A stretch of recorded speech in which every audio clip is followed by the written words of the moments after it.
আমি একটা জিনিস মনে করি দলের মুখপাত্র হিসেবে, যে দলনেত্রী যিনি আমাদের বাংলার মুখ্যমন্ত্রী, তিনি কুচবিহার থেকে কাকদ্বীপ দৌড়ে বেড়াচ্ছেন, তিনি দার্জিলিং থেকে ডায়মন্ড হারবার দৌড়ে বেড়াচ্ছেন এবং বাংলার মানুষের উন্নয়ন করতে গিয়ে তার মুখে রক্ত উঠে যাচ্ছে। তার সেনাপতি অভিষেক বন্দ্যোপাধ্যায় অপারেশন সিঁদুরকে নিয়ে বিশ্বের দরবারে বাংলাকে প্রতিষ্ঠিত করছে, জঙ্গি রাষ্ট্র পাকিস্তানের মুখোশ খুলে দিচ্ছে।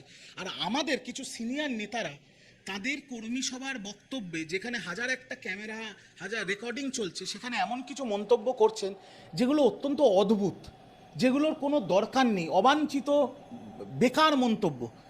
আজকে যদি মদনবাবুর মনে হয় যে তৃণমূল কংগ্রেসের 40% এরকম নেতা আছে যারা দলটাকে খুবলে খুবলে খেয়ে নিচ্ছে, সেটা সার্বজনীন মঞ্চ থেকে না বলে তিনি কি এতদিনে একবারও এই 40% নাম একটা সাদা কাগজে লিখে দলের সভাপতি সুব্রত বক্সী, দলের জাতীয় সাধারণ সম্পাদক অভিষেক বন্দ্যোপাধ্যায় এবং দলনেত্রী মমতা বন্দ্যোপাধ্যায়কে জমা দিয়েছেন?